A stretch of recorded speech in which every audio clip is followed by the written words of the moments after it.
Tuesday. Another week, another guest. I'm excited about this one. He's a man of few words. Most don't know him.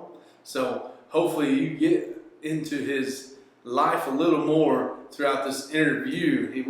He probably won't like that, but hey, that's what we're doing.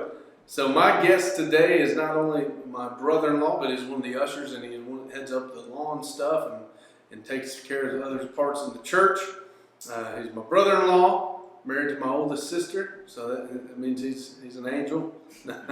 But welcome with me, Daniel Benitz. How's it going, everybody? He's nervous right now, so you might have a little few ticks. But Danny is what we call him. If those that know him call him Danny. Daniel is, I think, his full real name, right? Yeah. I've never known you for real. I can say your full middle name and everything. But Dwayne. Oh, he did it. He don't care. Daniel Dwayne Benitz. There you go. So, we'll start easy question for you. Favorite food? Favorite food?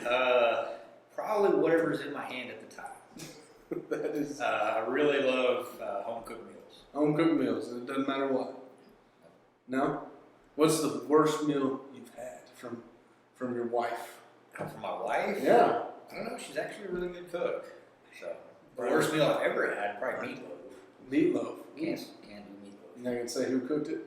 So, Oh. Ooh. It's for those that he said his mom. So if you're watching, Mrs. it's not her cooking. It's just meatloaf. I don't do meatloaf. I'm not a meatloaf fan either. So meat's not meant to be in the form of a loaf, you know. Or covered in ketchup. We're covered in ketchup. We're on the same page. So that's the easy question. What about let's see. When you were a younger man, when did you move to Burnaby? Because you're not original. You weren't like you've been here most of your life. I'm assuming. So my dad passed away when I was 8. We were living in Round Rock, and my mom moved me, one of my brothers, and one of my sisters out in Burnaby when I was 11. So that was 1998. 1998. So you've been in Burnaby for longer than you haven't. I've literally been in Burnaby 2/3 of my life. 2/3 of your life. Well, look at there. Yeah, 33. And happy early birthday. Those Oh, they thank won't you. see you on your birthday, but I probably will. But happy birthday. He's Thank turning 33. So we're just getting to know Danny a lot. 33, Daniel Dwayne. Yeah. He told me his social security number earlier, but I won't relay that. I'm deleting that part. What's I know these. That obviously the questions I ask, I might know some of the answers, but your hobbies. What would you list as your number one hobby at this moment? Number one hobby, I like building guns. Building guns. All right. What are you currently in process? I've got one in the works. I just got a part in, and I got to send back because I got the wrong part. Oh man. Waited 3 weeks to get it. It's wrong. Frustrated. So building guns. So he's a gun guy. Yeah. Gun guy. What kind? What kind are you building? Right now it's a AR-15. All right. So just a fun blinker. That's good. When you were growing up, you had a big merged family. If I'm correct, right? You had a lot of brothers and sisters. And I've got 2 brothers and 2 sisters. All of them are married now. All but one of them have kids. All but one. Including your side of the family, I've got, I think it's up to 20 nephews and nieces, and 1 great nephew and great niece. Great already, man. That's a lot of. I've been an uncle since I was 8 years old. Uncle since you're 8. Yeah. So you have some older siblings. My oldest nephew is 20. He'll be 25, or is 25. He is 25. 25 years old. So your sibling, y'all range from age. How was it? We were closer in age when I was growing up. My siblings. You had a big range from the oldest, which is the range is 11 years. My oldest brother, is 11 years older than me. I'm the youngest, and then I think it's Bobby is 1 year older. Brenda is 3 years older. Donna is 7 years older, I believe. Something like that. So how was it growing up with that wide of a range? You don't know. It was like growing up. Me and Bobby were real close, and then Brenda and Donna are the girls, so we really didn't hang out. with them much. When we moved to Vernon, Donna had already moved out, so. Okay. And Brenda was getting into boys, so she wasn't there much. Nothing for you. Okay. All right. Well, there you go. Well, we got to hear an embarrassing or funny story of some sort. Funny story? Yeah, something about Danny that's funny that people don't know. I don't know. That's a hard one. You just put me on the spot. Put you on the spot. Something funny about me, man. I'm trying to think. Really put me on the spot here. Nothing. My mind's drawing a blank. Sorry. John, you're forgiven. We'll come back to that. We'll come back to that. On another different serious note, you mentioned earlier in an answer, you said your dad passed away when you were 8 years old. I know that we reach a lot of people through these videos. I mean, not all go to our church. But, what was that like going through that? That's a lot to experience as a person, as an adult, but as a kid to go through something like that. That's a lot. How did you deal? What did you go through? You like to put me on the spot, don't you? I know, yeah. You do. It was hard. Mom worked 80-hour weeks, and it was up to the kids to raise each other. She took some time off when we moved out to Vernon, and so that was nice. But it was hard. It was hard. Pretty hard. So a big void there. So it's something that I struggled with years later, missing my father and stuff like that. So pretty hard. Well, you've grown up to be a good guy, so a good man. How did what kind of got you through that? Because missing your dad at that young age is rough, like you said, hard. How did you get through that? How did you become who you are today, and what gave you strength? What helped you out? There's the kids that might be going through stuff. Yeah, a lot of that was being in church and growing a relationship with God, and a lot of the men in the church, became mentors, and that really helped. It didn't completely fill that void, but it made it a lot smaller. That's good. That's good. That's what the church is supposed to do. Yeah. So that's an encouraging thing. Now, I can't get to that question yet because it's coming up later. But let's go to this next segment. It's called Talk About This Pic. Oh. So they're going to see these pictures, and I'm going to show them to you on my phone. So forgive this awkward part where we get into my phone. But we'll start with an easy one. It's not very difficult. Let me give us a little insight on that picture.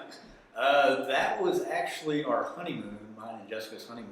We were at the San Antonio Zoo, and we were just goofing around. I picked up a mask and a pair of sunglasses and put them on. It looks close to you. Huh? That's what we come up with. So. All right, next one. How about this one? What are you doing? That is Jessica and I panning for gold in South Dakota. Oh, okay. Did you find any? Well, they kind of put a little bit in each pan because you have to pay for it, so you get your money's worth. Gotcha. All right, now this is a young Danny. When was that? That was actually still on our honeymoon in San Antonio. We were at the Wax Museum there in San Antonio.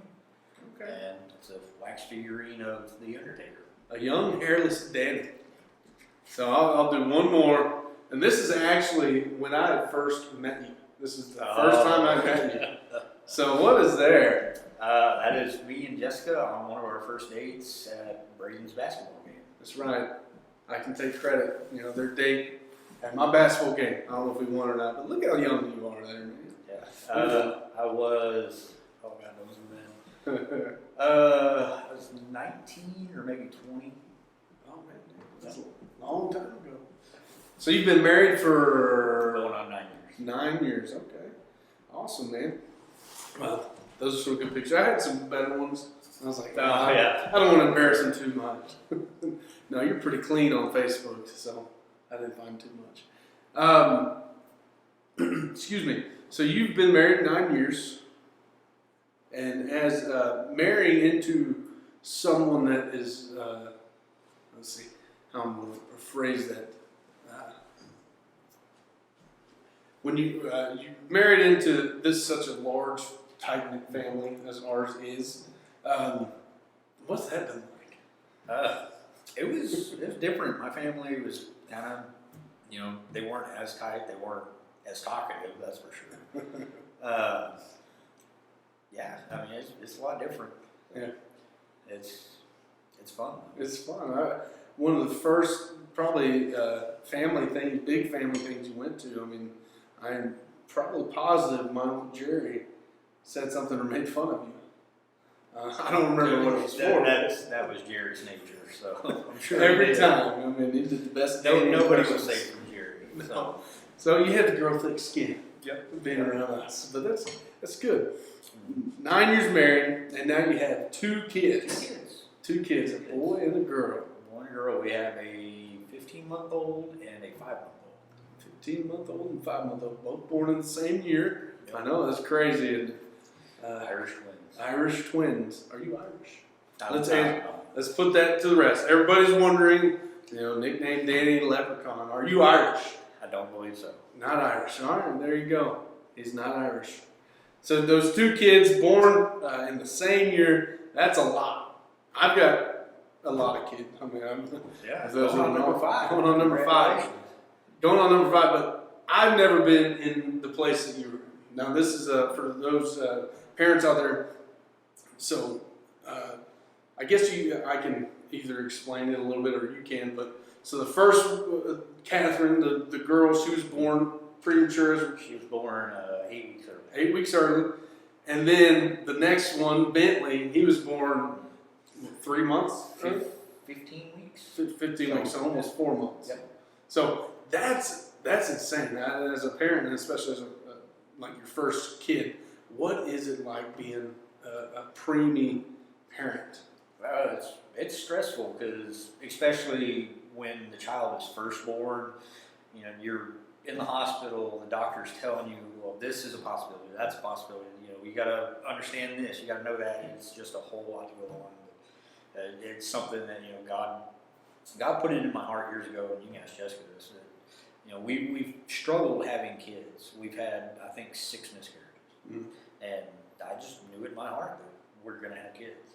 And that's a resolve God put in my heart that it's going to happen and they're going to be healthy. And so that was something I could really lean on in that time, because we were I was getting off work, driving an hour to spend 20 minutes with Catherine or Bentley, and then driving an hour home. And so that was very, very stressful. It was very hard. Jessica was an emotional wreck, understandably, but. It was very hard and very stressful, but it was something that God really pulled us through. So you're a dad, and you held yourself together greatly in front of everybody. But let some maybe parents that are struggling with that now, know what it is like a dad. You're saying it was very hard, but to you, I know it had to hit even harder because you're saying I'm only getting to see my kid 20 minutes after being away for all day. And then when the COVID-19 thing hit, only one parent could go see Bentley a day. So it was either me or Jessica. So there'd be 2-3 days in a row where I didn't get to see Bentley. So it's hard, but put your faith in God, and He will not disappoint you. He won't disappoint you. That's good. It's probably the only way you get through. Yeah, it's not going to be easy. Nobody ever said walking with Christ was easy. But He will get you through it. He will get you through. That is good. That's deep. This is the deepest I've ever gotten with you. I've known you for 13 years, man. Put me on the spot. I don't want to make you cry. I tell her I don't want to make you cry, but if you do cry, it's all right. I couldn't imagine doing that, and hats off to you. That's a big thing to go through. Hats off to you and Jessica for doing great. You look at Catherine now. She's at my house, and she does not look like a preemie. Nope. She doesn't act like a preemie. She doesn't. When she was born, the nurse was like, "Oh, that's not a preemie." Like, yeah, she's 8 weeks early.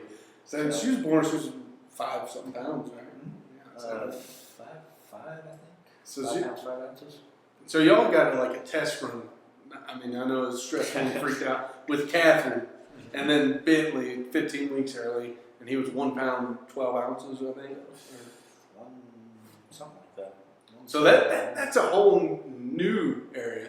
Your first son, it's so much earlier. He's so much smaller. So many more things can go wrong. And with Catherine, Jessica went into the hospital and was there for a few days, and they kind of chose the time that they were going to deliver. Mm-hmm. And then with Bentley, it was just the middle of the night. Hey, you need to get to the hospital because the baby's here. Hmm. So it just added a layer of stress, and it was tough. Yeah. And like you said, couldn't get through without God. Yep. Was there anything you leaned on in particular? A song, a message, a person, a prayer, a scripture? Not really. Putting you on the spot, I know. I know. Again, but no, it was just my relationship with God. You know, I really, it's stressful, but I knew things weren't going to end badly. So it's stressful, but it's also peaceful. It's hard to explain. That's faith. I like that. That's faith. That's ultimate faith right there. That's a good step. So, what are your as far as in the church? You do quite a bit. You've helped with the lawn. You've helped with maintaining the building. You helped with ushering and all those roles. Like your help role, which is awesome. And churches couldn't survive without the help. What do you? If someone wants to get involved in trying to be a help area, because sometimes it might be like, man, I don't get the recognition, or I don't get the recognition, I don't get the accolades, I don't get, people don't notice what I do as much, or whatever it is. But it's still a calling. It's still something to be a help. Yep. So what? Maybe give an encouraging word or something. Yeah, I mean it's stressful. You don't get recognition most of the time. Was it 10% of the church does 90% of the work? Yeah. Just always, it's not about making you bigger. It's about making God bigger. It's about serving God, and that's the mentality you have to have, is saying, I'm going to do this for God, whether pastor gets up and announces my name or not. I'm going to do this, and God will reward you for it. Yeah. So. Yeah, there's times you're probably like, man, I just can't get up Yeah, that early. It's not fun getting up early on a Saturday, come stand in the heat and swing weed eater, sweep the floors. But there's a purpose. There's purpose. And that's awesome. And I encourage everybody to do it as well. It helps build you. Now, some wonder, will they ever see you pick up a microphone and sing or teach or teach? I could see myself teaching, but singing. The purpose is to bring people into the church, not scare them away. Not scare them away. So I won't sing. You won't sing. You may pick up a microphone if that's a call. I'll pick up a microphone and teach, but no singing. No singing. Don't ask Pastor Nick to sing. Any other things going on in your life right now that you're like, hey guys, y'all don't know me very well, but this is something going on? Not really. We're really staying busy trying to raise 2 kids. Catherine just started walking. Bentley's 5 months old. He's starting to get his motor skills. So it's been a handful. It's been working home. No sleep. No sleep. So And I keep having them. What's wrong with me? I don't know. Are y'all done with kids? Y'all hear it? For now. For now, okay. I'll put it that way. For now, might not be the last Benitez. Benitz. I know. Benitz, I'm sorry. That's an inside joke. No one ever says their name right. So, Benitz, it's Benitz. That's all of my questions for the Taco Tuesday. I mean, if you don't have anything else you want to just tell people, then we're going to call it. Nah.